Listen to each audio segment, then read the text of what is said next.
Divine day, everyone. My name is Ines, and today we are having Millennial Talk 2.0 multilingual intergenerational conversations with Mr. Tariq Brown of Dreams Over Excuses nonprofit. I wanted to remind you all that you can catch this show and all of the other shows that are on a WCEG Talk Radio platform on 12 of your favorite podcasting platforms and streaming platforms, including your Roku channel. So definitely check us out. And we have something that fits almost every kind of person. So I do want to remind you as well that the views of this show do not reflect the views of the WCEG Network. With that being said, welcome to our show today, Mr. Brown. How are you doing? Good morning. Good morning. How you doing? I'm doing wonderful. I'm doing wonderful. So I ran into you and you were not performing, but you were conducting a um like a mini seminar for young people at a career day, and it was beautiful to see entrepreneurship as a career.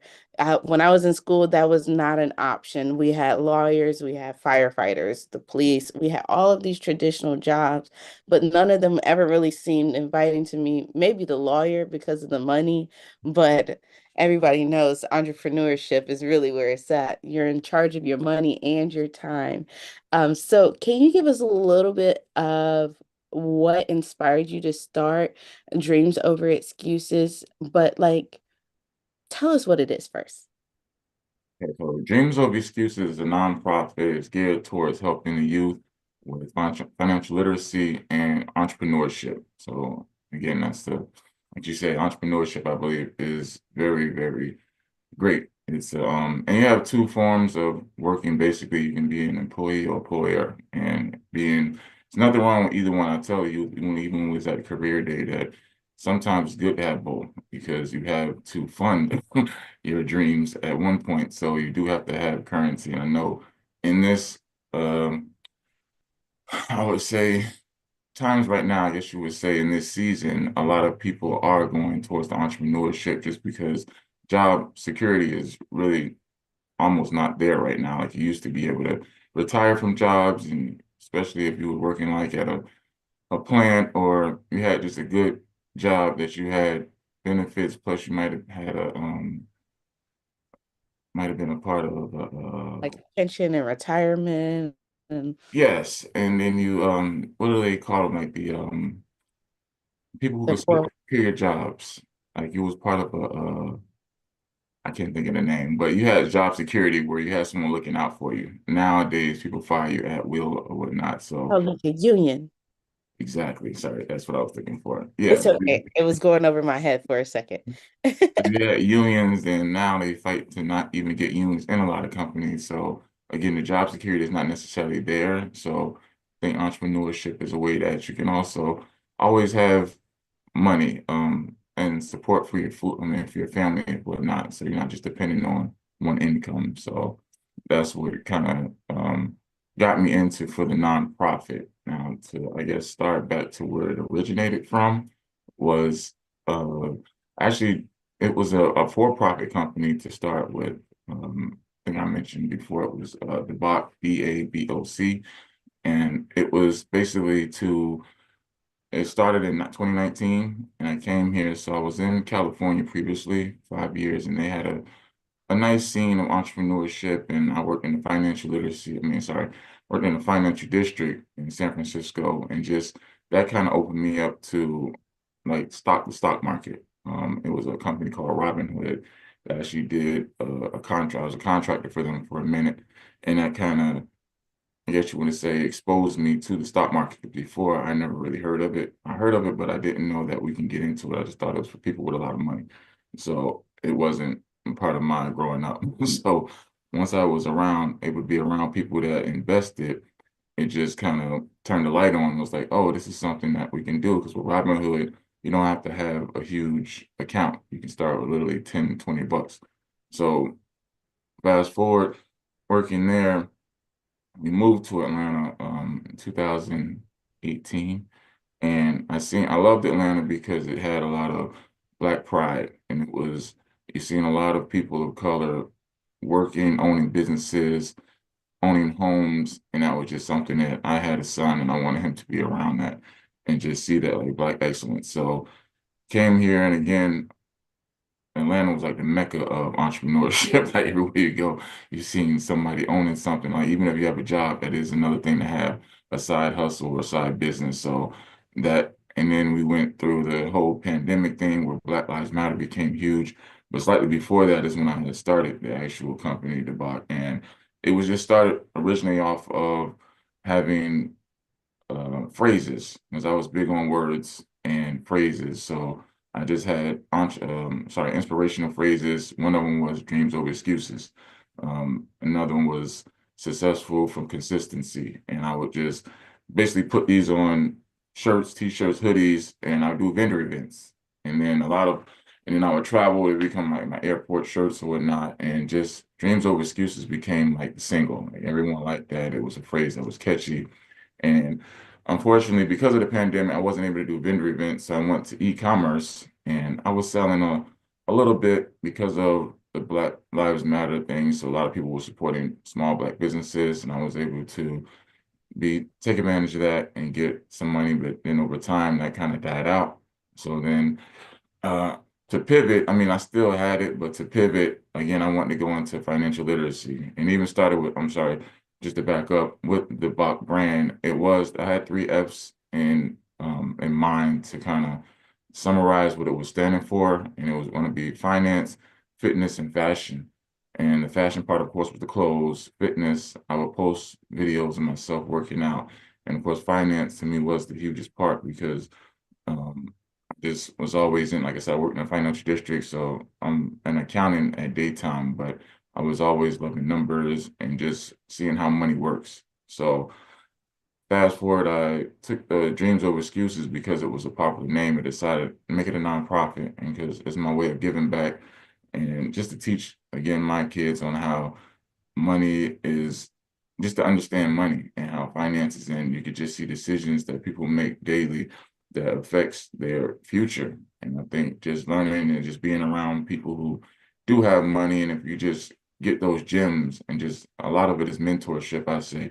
So that's kind of what I want to do to bring to the youth and even in the adults that are around that can get some gems too, to also just help the community and be able to grow. Because I think again, a lot of the kids you get, I don't know, they say like up to age 7, where you get the most impact and kind of get your base on things that you're learning. So we can get it to them young and as they go, not to say that they're going to sit down and be watching the stock market every day at 7, but they can get those little gems. And if you just, I guess you want to expose them to it. And if you just communicate to them, like some at one point it'll catch on. It might not catch on at 7, but maybe by the time they're 12, like, oh yeah, I remember it was talking. It's like small conversation, like if you have around your dinner table. Like I think that's the most important. Like we do again put a lot of emphasis on the school system and what we want them to have in curriculum, but I think a lot of it starts at home. So even if they do get the education at school, we need to be able to reinforce it at home and share these topics and talk about money. Because I don't know about everyone else's, but I know my family and I know just overall in our community, it's like taboo to talk about money. And that's what we gotta change, I think. Wow, that was wonderful. So, first, I want to address you were talking about pivoting. Before you even said pivot, you were talking about how you started off with the shirts and going to the vendor markets, and then COVID happened. That was your first pivot you had to make.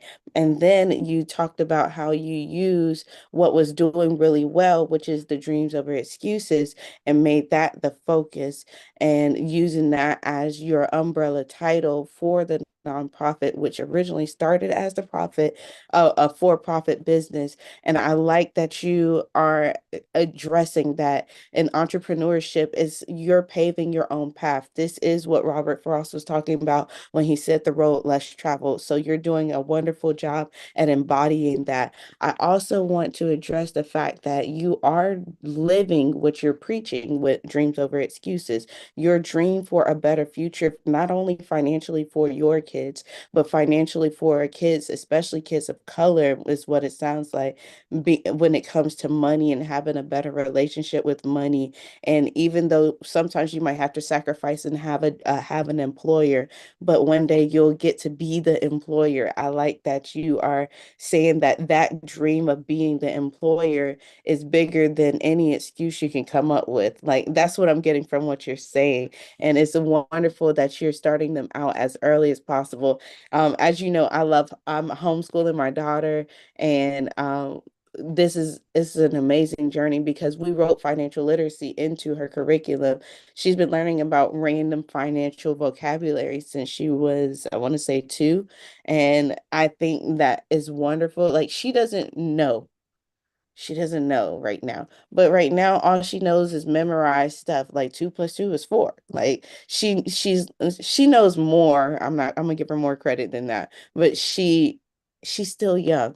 And like you said, it can take them till like when they're turned 7 and then it just clicks. And that's my favorite part of teaching. And I can see it on you. You might be an accountant by day and a financial literacy youth instructor by night, but you also have this teaching in you where it has to click. And when it does click, that's the moment that makes it all worth it. You're teaching them life skills that aren't taught in schools or very minimally taught in schools. And like you said, we have to reiterate it at home. The parents are the first teachers anyway. So if you can get the parents and the kids on the same page with not being scared to talk about money and having an abundance mindset at an earlier age, I think it'll be better for the kid because their parent shifts that mindset that they may have been raised with and break that generational curse of we don't have to be scared to talk about money.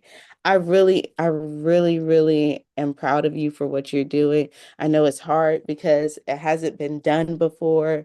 And if it has been done, it hasn't been done the exact way you're doing it. So I do like that. One thing I remember from your presentation at the career day is you were telling the kids the important, I mean not the important parts, but like the powerful parts of being an entrepreneur. You discussed how travel can is an option, like more than having to request days off and getting denied. And I like how you had it set up to where it entrepreneurship is like a pair of Crocs. I know that's a random comparison, but it is. Entrepreneurship is like a pair of Crocs.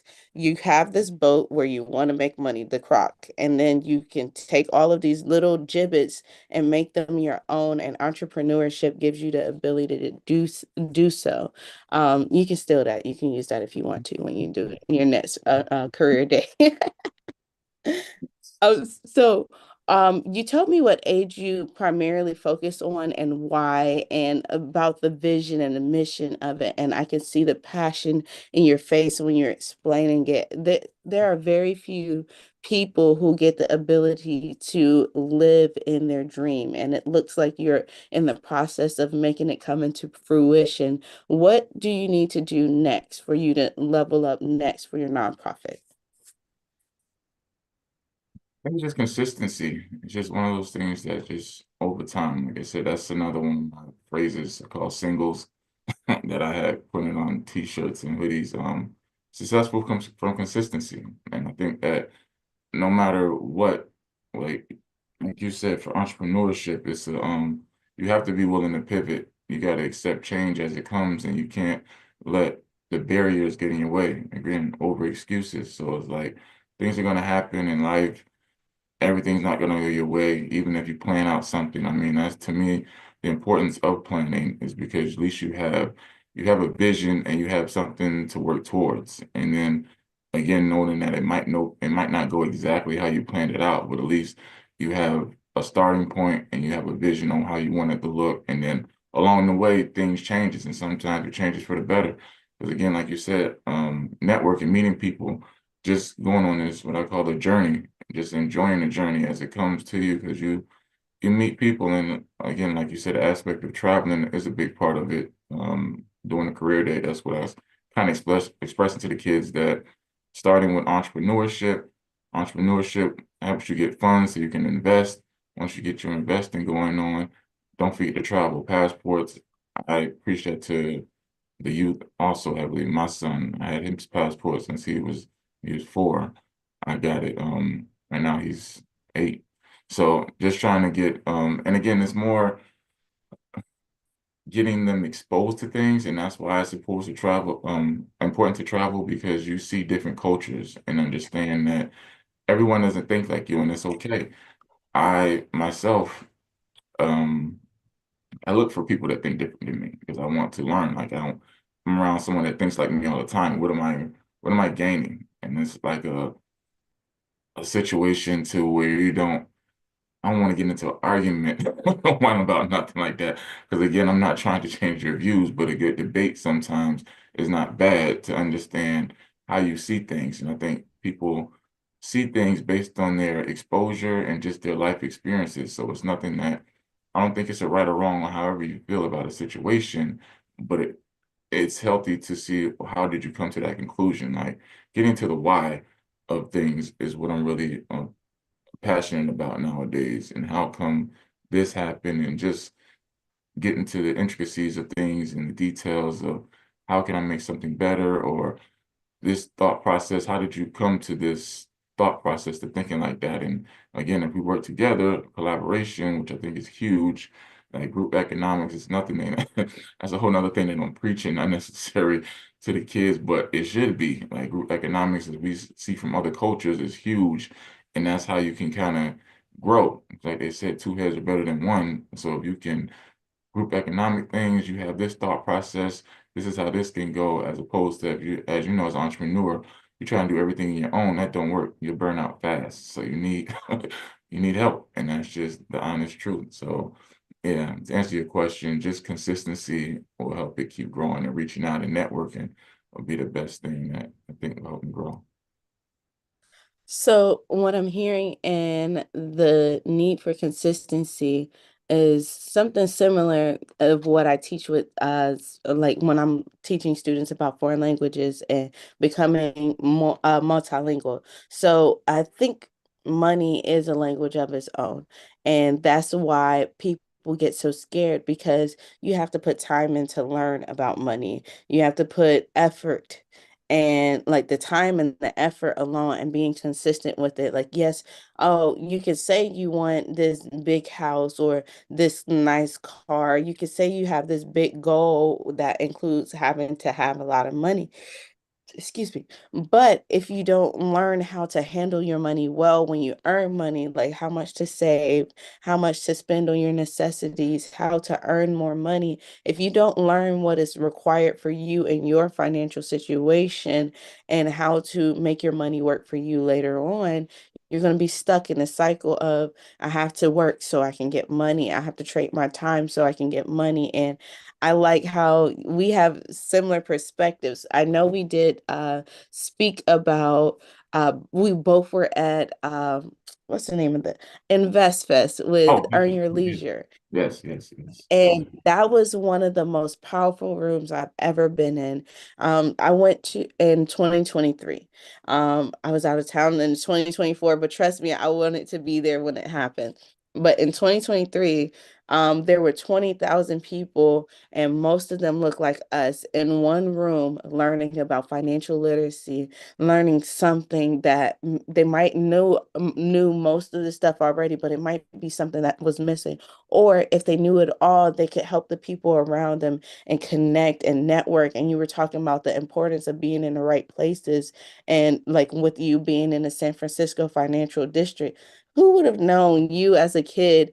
Like, were you thinking that as a kid? I'm gonna go be an accountant in the financial district of San Francisco. What did you Absolutely. originally want to do when you were a kid? So accounting was the basis of it, but not into not to what it has grown into. So again, backstory, my aunt, she passed, she was like a second mom to me in Jersey. So I'm she was sorry. an accountant for Exxon. So me being a kid looked up to her as the rich auntie because she was the one in the family. She had a house. She liked designer things. Like she would take me places. And as a kid, I was like, oh man, what do you do to get that? So me knowing she was an accountant, I was like, man, I guess I want to be an accountant and I want to do numbers. But again, in my mind, I didn't know, again, the level that I can go to. I'm thinking working at a bank. I thought that I would wait, go to school or something, get a job as a bank, be a teller, and that would be my accounting thing. So I didn't realize again, the depth that it goes to until I went to California. And it's a crazy story. I guess just the brief part, I played arena football. So arena football is what got me to California. 'Cause I had no aspirations to ever go to Cali. Like even when the coach called me and asked me to come, I was like, I'm good. I was in Charlotte at the time, and like you said, things just happen. Like again, you can have a goal, you can have plans, but it's not going to go exactly how you plan it. So I was in Charlotte. I thought I had what I wanted there. I wasn't thinking about moving because I had played arena ball already for like 3 years, and it was a it was just a play to try and make it to the NFL, trying to get film and things. And after 3 years, I was just tired of it. I was like, I'm kind of good. I had got a job, and I was going to work my way up in that situation because being in Charlotte, it was the banking capital. So I was like, okay, this is a good spot to be. It's a growing metropolitan area. Everybody kept saying it's going to be the next Atlanta, which is not. Was Queen City. No, shout out to Queen City. It's still a great place if you have a family and you want to grow. But so being there, things didn't go like I wanted to. So it just happened where it was meant for me to go to California. Because honestly, only thing I seen, and that's another thing, the media, man. If again, and that's another advice I would give to the youth. That's why I say travel. Find out things for yourself. Do not just go based off of the media, whether it's social media, the news, because you can have a totally different experience than what someone else had. And me looking at California, I just seen Bloods and Crips. That's the only thing I was seeing about his gangs over this. So I was like, no, I don't want to go to Cali. So, but I end up going to the Bay Area, and I didn't know how different it was. They call SoCal to Southern California, like LA and San Diego and things, as versus to the Bay, which is North Cal, which is San Francisco, Oakland, places like that. So I ended up being in San Jose is where I originally moved to, which is close to San Francisco. So that was the arena team. Fast forward from playing football, I had a teammate that he was into accounting, and he was like, it was a professional organization called NABA, NABA, National Association of Black Accountants. Never heard of it. But he invited me to it. This was after the season. He was like, Tariq, I think this is a good program that you need to go to. They basically garner the youth to become CPAs. So I had to scramble up $200 even to to pay for it because of a conference, but it was for the youth to try to get into again, the CPA situation. So we met, and it opened my mind up to a lot. Like the sort of big four was there. I had never heard of the big four when he said it. I thought it was like a value meal or something like that. But it was like, yeah, the big four are gonna be there. So it was like E&Y, Ernst and Young, PwC, KPMG, and what was the other one? It's another firm, auditing firm, whatever, accounting firm. So they were interviewing the youth. So that's a part of the NABA, because they get all these big corporations in there to interview minorities that otherwise might not have that opportunity. So they interview right on the spot, and sometimes you get internships, some get job offers. So me just being exposed to that, I was like, oh, it's a whole nother world to accounting. Now, me playing football, honestly, I can say I wasn't focused on my studies when I was in undergrad, and I was an economics major. But again, I'm thinking football as a young kid. This is going to be my ticket. I'm going to play professional football. But I did graduate, so that was a positive thing. Didn't leave early trying to pursue it. But when I got to the conference again, I was around kids that before I wasn't around these, I guess you say, high level GPA kids, like the kids that I hung around. We had 2.5s, maybe 3.0, but these kids had like 3.7s, 4.2s. I know you can get more than 4.0, but they were top notch. And I was, yeah, kind of just in awe of being around these kids who came from different places around the world, and they were at this conference trying to become professional accountants, CPAs. So unfortunately, I didn't get any interviews there. I had to go back and help me. I spoke to a couple companies, and they were like, "Yeah, you probably need to go back and try to actually get your master's so you can actually sit for the CPA and then go on for your master's to help you get a higher GPA, just so companies they'll look at you more. So fast forward, I did go get my master's in accounting, MSA, and I was able to go. I didn't actually get on with a big four, but it opened me. I was able to become an auditor. And fast forward, that was the journey. So went from auditor, I was in Charlotte, and then that didn't go as planned because they had laid people off. It was with the housing thing. So basically, I just a quick story. I became an auditor, and we were ordering people improperly foreclosing their mortgages. The Fed got involved. They decided they didn't need auditors anymore, so they didn't have that job. So again, I had to pivot, and I actually got another job into accounting, and it was just the whole a process. I could probably write a book on my story on how I came to be, but again, the bottom line of it is perseverance, I think, and dreams over excuses, not letting anybody deter you from what you're trying to do. And again, it just, yeah, to answer your question, I never envisioned my journey of being an accountant wasn't what I first saw when I was a kid. It's totally different. Okay, so first of all, I want to rewind and say this out loud. You said it was a rich auntie who inspired you. I have a rich auntie who inspires me. Nice. Um, Not the designer things that gets me, it's just the mentality of I'm I can do this because I want to do this, and I'm not going to let someone stop me. Like knowing my aunt is what inspired me to pursue a lot of my dreams because it was like she had all kinds of reasons to have an excuse, but like you, she didn't let it stop her. It was like, okay, this roadblock happened, so how do I pivot? How do I go around this obstacle?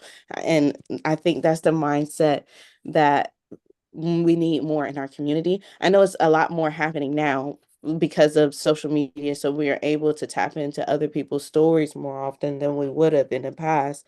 But I know for a fact I gotta be the rich auntie from my this next generation. It gotta be me. If it can't be nobody else, it might as well be me, you know? But also going forward with what you're talking about, I didn't even know that the NABA was a thing. Like, so this was like a secret society of sorts because for accounting students, that is something that you guys, well, financial literacy in the financial field, that is something that you guys know about, but we have no idea it exists. And so I like with what you're doing now with starting them early, your personal experience. Now younger kids will know that this exists. And so as they grow up, they're like, okay, well, I don't have to put all this wear and tear on my body. I might not be good at sports. Me personally, I I played several sports. I attempted to play several sports. I'm not good at several sports, but I'm really good at bossing people around. So learning what I'm good at, like I can delegate tasks really well, I can lead and all of that. But if it requires me to sweat, I don't think I'm cut out for that. Like And so I like how you are saying you went through the football thing because I know a lot of young kids that I've worked with personally, they are banking on that basketball, they're banking on that football, but it's so competitive and they're not having a second plan. So I always ask, so if that doesn't work out, what are you going to do? And then they're like, it's going to work out. And I love that tenacity, but it's also at the end of the day, you have a time limit on your body being able to physically exert that much effort. So what are you going to do after the money is gone? What are you going to do after the scholarships and the playing is when your body is tired of playing? If you get hurt, whatever happens, what are you going to do? And I like how you had a backup plan. You just was like, I really want this one to work out, but if it doesn't, at least I have this cushion. And you accepted your cushion. You was like, I'm good. I got a good job until it wasn't a good job. But I like how you accepted that. And that was like some of the challenges and growth that I can see it made you into the man you are now. And this is one thing you said you have a son, right? This is one thing I believe God gave you your son for so that you can show your son that this is what happens when you're growing up. And I mean, I can't speak for being a man. I can't. But I know that having that male leadership, that strong male leadership is something that a lot of young men need, but lack. Some of them might have men in their life, but they might not be a strong male leadership. They might only have bad habits that they're teaching them. I know now with this new generation, I'm gonna mess up the word if I start saying some of their words. But like it's cool to do stuff that's shady, whatever that word they use now. It's cool to scheme and wear the little mask and all of that. That's cool, but is it really going to help you live a life worth living? Like, how you still, never mind. I ain't even going to go down that tangent because I feel like at the end of the day, you can either try to get rich quick or you can take time to build wealth so that you don't have to worry about what's cool. You don't have to worry about what is in style. You can make your own and be your own leader. And I think that that is what's most important right now for our youth. I um I wanted to ask you, since financial literacy isn't a part of what they're teaching in schools traditionally, what do you believe is the reason for that? The reason why they're not teaching financial literacy? Yeah, like we all have to grow up and pay taxes. We gotta navigate how to use credit cards correctly. We have to know how to negotiate our pay when we go into different jobs. Why do you believe they aren't teaching that in schools? No, because we're in a capitalist society. I mean, that's a given. They don't want everybody. Like, I had this conversation with a couple of my buddies on a regular, like, you gotta, and that's the thing too with the youth. Again, and when I have conversations, not trying to change anybody's thought or make them think like me, but I just, again, I guess see the world through my lens and my own experiences. So I understand how the world works from my point of view. And just being in a capitalist society, fortunately, you're going to have the haves and the have-nots. And so for them to teach everybody about financial literacy, like you said, money is a language. It's like an art. Like you have to understand how it works. And obviously we see that everyone doesn't know it. Doesn't matter how much money you have, you can get $1 million. Like you see a lot of companies, like people that have, if they hit the lottery and they say you're going to be broke or you do make it to the league, and they say after 3 to 5 years, the average athlete is broke because it doesn't matter how much money you can get and how much money you can keep. And if you're not financially literate with stuff, you're going to have a bigger outcome than you do have income because you have stuff going out. So it's like, yeah, I honestly believe that capitalism is the reason why they don't have it in school. Because again, they had that conversation even with Earn Your Leisure, with the InvestFest thing. That's a topic that comes up because they're speaking about investing, like you said, in stocks and knowing about taxes and things. But it's just not going to be in a curriculum because it's not for everyone to know about. That's even the loopholes of taxes. Like everyone doesn't know that. That's why they have tax companies that make money, H&R Block, Tech, TurboTax, and all these other places, and a lot of people that do taxes on the side because there's loopholes that the average person won't know. And hey, it's like, excuse me, even how money operates, like again, how I can use an example for the stock market. Like, a lot of people wouldn't know that you can borrow against your stocks. I didn't know until I got a brokerage and then I had stocks in it. And then it was like you can and just talking to I was talking to one of the people at the brokerage just on the phone and asking them because I was thinking about diluting some of my stocks and yeah, just selling them. But then we had a conversation and I was like, I can borrow against it because I don't know, like if you have to go into the brokerage and see. It's hard for me to explain it, but you can go on once you have a brokerage and have it for a while and have your stocks in there. They'll show you your cash value plus your borrowing value. And it's like, and normally if you have a borrowing, that's like what you can borrow against your stocks. And again, that's something that we want to say rich people or people just understand money that have stocks, they understand that. I mean, even the wealthy people, like they say that's a secret of yours or whatever. Rich people of the Elon Musk of the world or the Jeff Bezos, they have all of this money not in the bank, but it's because of evaluations and it's because of the stock, and they can borrow against it. So it's like they don't pay taxes because it's You know, capital gains tax tax. on debt.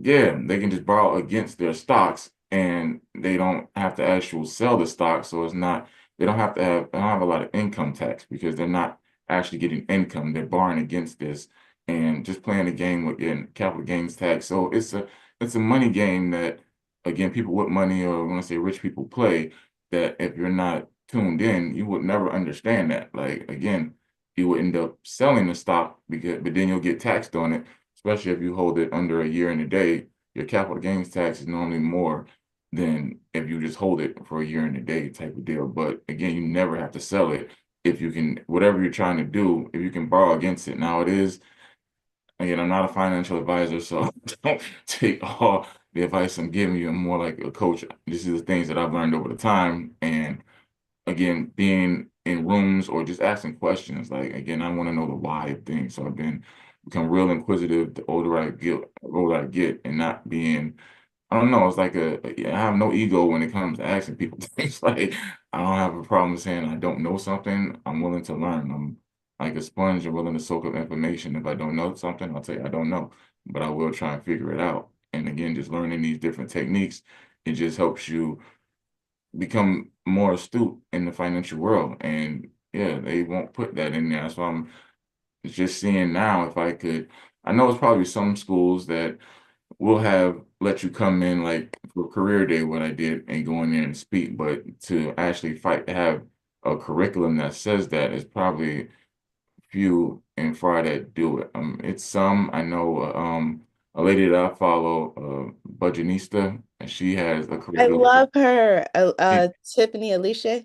Yeah, and she's from Jersey. That's where I'm from. So she from Newark. And so I follow her, and she does have great information, and her story is amazing. And just showing that how she was a teacher and how she tried to put the curriculum into schools out there. So it's like small areas that you can get if you fight and know, I guess, have again networking. So you have to build these relationships with people in your community.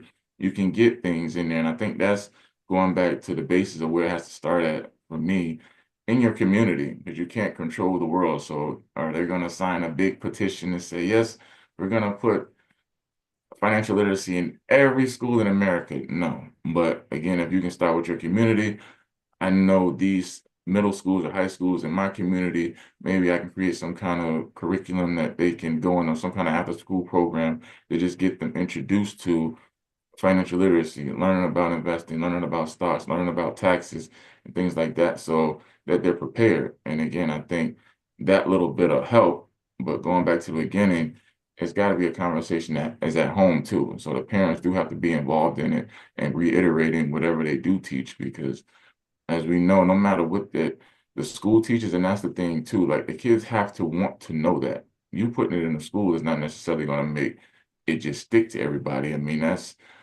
was having this talk with my buddy. Like, that's like Shakespeare. I'm not into English literature. Everyone they teaches this stuff, but do you really remember Shakespeare? You know, Romeo and Juliet. But yeah, it's just like you have to be interested in whatever the topic is for it actually to sink into your brain. So for them to teach financial literacy, it could help, but it will have to be reiterated at the home. It have to be a dinner time conversation, so the kid really gets into it and really understands how money works.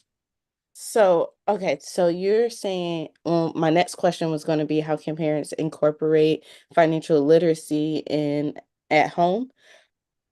Excuse me. And so one thing that I was thinking about what you just said is it has to be a conversation that happens at the dinner table. But a lot of times kids aren't even eating at the dinner table with their families anymore. Now we got TVs, we got iPads, we got all kinds of screens, phones that'll keep this, like even with me and my husband, our daughter, she has a little like from the library, the public library, they have little kid tablets. I'll be working on my laptop, my husband's watching something on his iPad, but we're in the same space in all different worlds. So for us to be able to do something like that, people aren't even people don't even have tables anymore sometimes. Like they're eating on a chair, on a sofa, on a bed, whatever. So it's not like how things used to be. So now we have to pivot as a people who care about this next generation, because I'm not saying everyone does care, but I'm saying the ones who do care about what they're putting into this next generation, we have to work together. So I like that you said that it has to be a dinner time conversation. But parents sometimes don't even be talking to their kids during meals. They might sit there the whole time and scroll on their phone, and the kids watching something on the iPad. So I'm thinking we got to get it on those screens in a way that works for the kids and the adults. So it's not boring for the adults, but it's not speaking too far over where the kids are. And I think you might be the person to do that because you have a kid. You know how you speak to your son. I know you were telling me that green means good and red means bad with the stock market for your son. So other ways to teach stuff like that. I and with Tiffany Alicia, the Budgetnista, her book, How to Get Good with Money changed my life. And because it was like, it came to a point where it's like, I can't afford to not be the rich auntie. Like we said, I can't afford that. That's not the life I deserve. Like I love to travel. That's one of my things. I like food and I like to see how people make food all over the world. Some of the stuff I'm not gonna try. I'm gonna just be honest. I'm not brave enough to do all that, but I would like to at least go see how it's made. And one of the things that's my favorite part about traveling is when you connect with people in a different location and realize how similar you are. There may be nothing that's similar between you and a Caucasian girl from another country. There may be nothing similar in appearance, but then you realize both your parents raised you exactly the same. Like you're going to treat adults with respect. You're going to learn how to work in something that makes you happy and pays your bills. So I like how we have access to the whole world. So using social media and the internet. And right now, I think that might be your avenue, something that you can get consistent with. You said you have some big stuff coming up and you want to get into the schools. S- I I've been teaching in schools for a long time as a contractor with foreign language, and one of the things I've noticed is I hate schools. That sounds bad. I hate schools. One of my favorite people to listen to is Myron Golden. He calls them children prisons because they are. Because when I was in school, it was boring. I hated it. It was white walls in every classroom, posters, some of them, but white walls, and it was something I didn't care about, like Shakespeare. It's something I'm not going to use ever again. If they would have taught me financial literacy as a kid, I would probably have been better off. But like you said, capitalism can keep that cap on our where we can go. So it takes those people that break out of that structure of the traditional classroom. Some of my best lessons of teaching have happened on the playground, have happened Mhm. at the lunch table, have happened outside of a traditional classroom by playing games. So the kids don't even realize that they're learning because they're having so much fun. And that's one thing that I think you might need to take advantage of is don't focus on getting into the schools, focus on getting to the kids and to the parents. And one of those things is you might need support for your nonprofit. So how can our viewers help you get support for your nonprofit? Well, to piggyback before I go there, the school thing, man, again, I be having conversations with people. I like having these great conversations, and one was about the school. I was just speaking to my buddy 2 days ago about it because he's in the school system. I have a couple buddies that's in the school system, but he, in one particular, just because I'm reading this book, Weapons of Mass Destruction, and this man just talking about how the school, and it goes on to how the school system is kind of rigged to just control people. And just to go back to the Rockefellers and the Carnegies on how they put things in place in a system, and I guess for the Different lack of better ways. words, huh? to raise employees, working 8 Yes, hours and then you get a 30-minute lunch break, and yes. then you only learn what they tell you to learn, and you don't get to pursue your personal interests. Yes, yes. And it was and it's just and it started and the book even started off about the dropouts. And again, we don't want to say glorify that because I guess for every one kid that dropped out and did something, you got 1,000 that dropped out and didn't do anything. So, but it does go on to talk about, of course, like the Kanye Wests of the world, and that was a great marketing play for him. But that's another thing, even looking at a Kanye, because he dropped out to pursue a passion. But me learning about Kanye, he was in Japan when he was like 12. So he was exposed to the world at an early age. So that's the thing that another thing that I would like to preach to the kids, like education is very important. Like you said, the institution, the formal education might not always be, well, I don't even want to push that to them, but that's in my thoughts how I think. Just having formal education to be, like you said, in a building with four white walls is not necessarily the thing. Or like college is not for everybody, but education is important. So like you said, walking around, just getting knowledge from people, like whether it is between things that you do, the conversation that you have, just soaking things in and making sure that you get the knowledge of how they say the school of hard knocks, maybe things that you gain. Like Online courses these days. yes, you YouTube, gotta the utilize University of YouTube, like YouTube. you can learn how to do pretty much anything with the University of YouTube, online courses. You have to be willing to make that effort into yourself and your children so that if you want different results, you got to do something different. For me, doing something different means homeschooling because why waste my child's childhood, you know? And they only get to be a kid once, and my ultimate goal is for her to learn, or my children and in general, my ultimate goal is for them to learn how to love learning. Yes. And it. Like I want them to learn the basics, but do we really, like you said, need to know Shakespeare? No. We don't need to know Shakespeare. That's irrelevant. But there are really cool authors that are happening right now in our time, and we're skipping over their amazing artwork because they're alive. Like, we do have to close. This was a wonderful conversation. I look forward to speaking with you again. Is there a social media handle we can make sure our viewers can find you on? Yes, social media is IG and it's at Dreams Over Excuses with the underscore at the end. Again, the website is dreamsoverexcuses.org. It's a page to donate if you want to help at all on that page. And just my encouragement is to, as parents, if you have kids, to just lock in with the kids. Again, it don't have to be every day, but set aside like a Sunday.